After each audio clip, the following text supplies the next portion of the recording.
My name is Valerie. This is my life.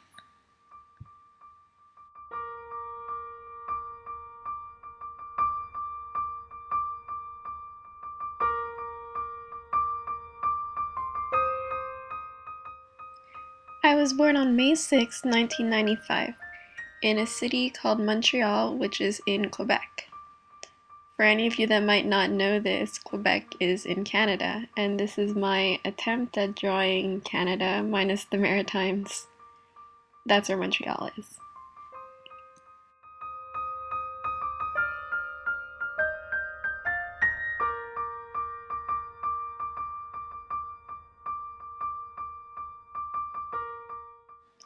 My family consists of my dad, my mom, my older brother who's 4 years older than me, and me. My dad is Chinese and my mom is French Canadian. People often ask me what nationality I am, and there you go, I'm half Chinese, half French Canadian.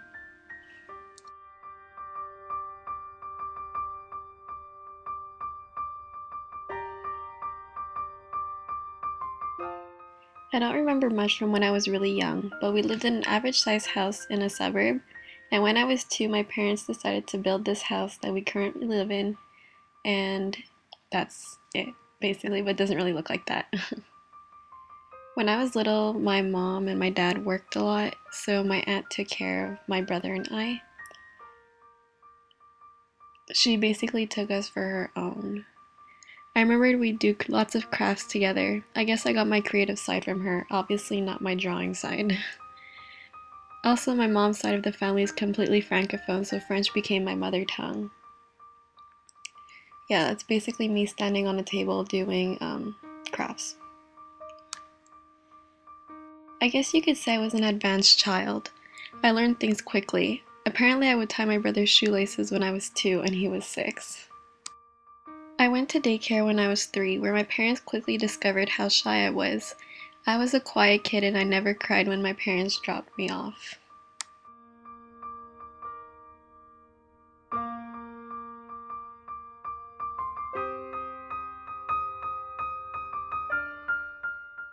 When I was 4, I began pre-kindergarten at my brother's elementary school, which was an English school.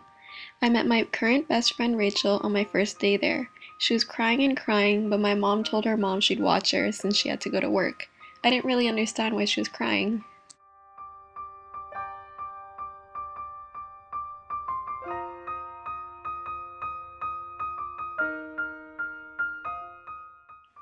In pre-K, I also met my other best friend. Let's call her S. S was a bit bossy and liked to have her way. I was the opposite. I remember we'd fight all the time, but she would just forgive me after a few minutes and start being my best friend again. I just wanted to please her.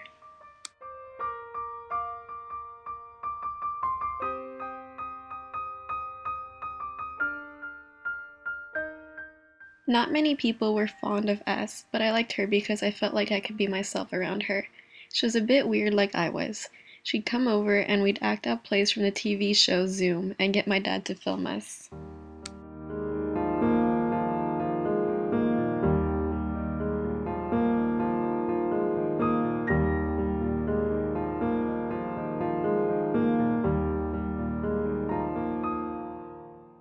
I was an anxious child, and I always wanted to be perfect. I achieved the best grades in my class. I wanted everyone to like me, and I wanted to be the best. I was often the teacher's pet. I wanted to please everyone. Meanwhile, my parents signed me up for tons of different sports, like swimming, gymnastics, tennis, figure skating, and soccer during my elementary school years. The sport that I loved the most though was figure skating, and I actually aspired to be an Olympic champion at one point. S and I remained best friends throughout elementary school, although I really admired Rachel too. I wanted to be friends with everyone, but no one wanted to hang out with S and I. I was torn. Also, my parents didn't let me go to birthday parties because I have so many food allergies. I was only allowed at S's house since her brother had allergies like me too. At home, we didn't have very many family dinners. My parents worked late, so my family and I were never really that close. I felt anxious being alone though. I was attached to my parents. During the summers, we'd always go visit my dad's friends in a little town in Ontario. They have a pond where we'd go fishing. We'd also go to a Caribbean festival since my dad comes from Trinidad. I have good memories from there. I'd hang out with my dad's friends' daughters, who were a lot older than I was. I looked up to them. Eventually, the only sport I really fell in love with was figure skating. In my little skirt at the age of 7, I immediately found myself fat. I looked in the mirror while I waited for my mom to drive me to practice, and I'd stare at myself in disgust. I hated my body, especially my thighs. Unfortunately, those thoughts didn't go away. I'd weighed myself ever since I could remember. I remembered in the 2nd grade my teacher asked a boy how much he weighed in order to do some sort of activity, and I was relieved to know we weighed the same. Every year I'd visit my doctor and I made sure I didn't gain more than a certain amount of weight every year. I never had a weight problem, but my parents always criticized the appearances and weights of others. It was only natural for me to be concerned about my own. I wanted to be accepted by them. Other than the preoccupation with my weight, I was preoccupied by the thought of death. I went to funerals ever since I was little. I remember I'd bawl at every funeral, even if I barely knew the person. I'd lose sleep every night because I was so scared of it. I became so anxious that I couldn't sleep alone in my bed. I was scared of death and I was also paranoid. I remember as I got older, near the 6th grade, I became so embarrassed that I made an excuse that I didn't like my mattress, so I couldn't sleep on it. My parents bought me a new mattress. I couldn't bear to leave my parents' side when we were out running errands. I was incredibly attached to them. And then came high school. I was accepted into the group of elite students where I realized I wasn't the smartest anymore. I didn't work at all to get my grades. S and I also stopped being friends because I wanted to start off fresh and I was tired of being bossed around.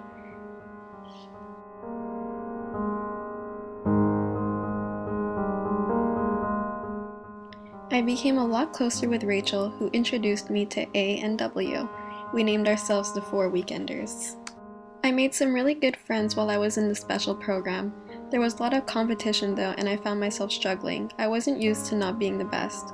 I didn't feel pretty because I was such a tomboy. My anxiety transmitted into my skating, where there was a period of time where I would never jump because it made me anxious.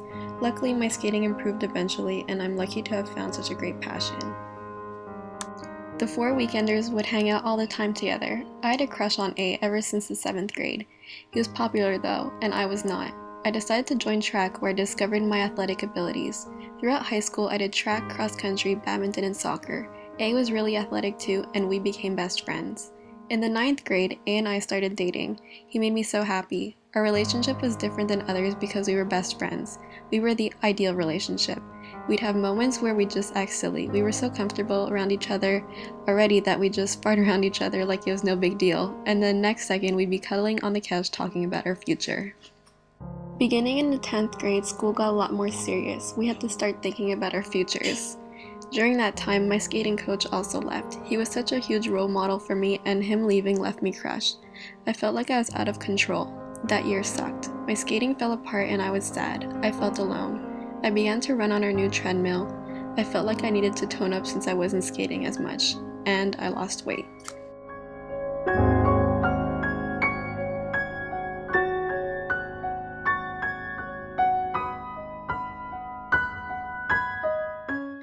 That summer I got an iPad and I began to count calories.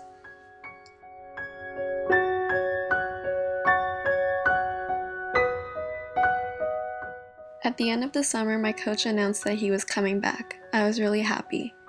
And as I started the 11th grade, I began to lose interest in counting calories. It was hard to keep up with my busy school. I felt the need to succeed, though, and I wasn't doing as well as I wanted to.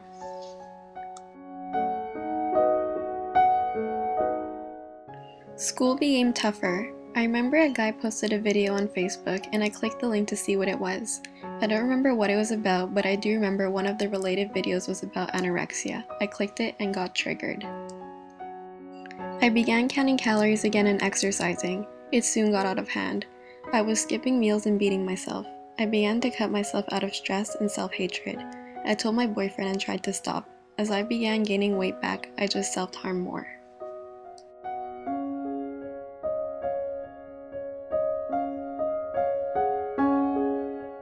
Throughout the summer, it was a battle between self-harm and starvation. It was one or the other.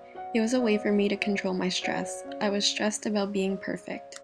In September, I began CJIP in yet another elite group of students. The competition was even greater and it became a lot more serious. I wasn't achieving the 100% I wanted to achieve and I was embarrassed. The only way for me to deal and escape was to not eat and exercise. My busy schedule made it easy to skip meals. I became weak and worn out. I isolated myself from my friends and family.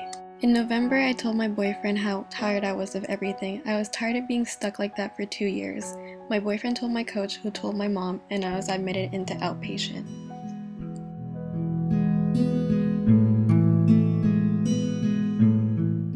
Meanwhile, I was depressed and I kept on losing weight. I felt alone.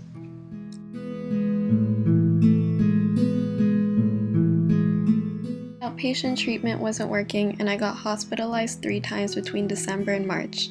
During that time, I ended my relationship with my boyfriend. He was always there for me. I didn't want to put him through any more pain. I'm lucky to have him in my life. Him and his family were the only ones that visited me in the hospital other than my 3 other friends, Rachel, Seb, and Sina. I'm so thankful for them and I don't know where I'd be without them right now.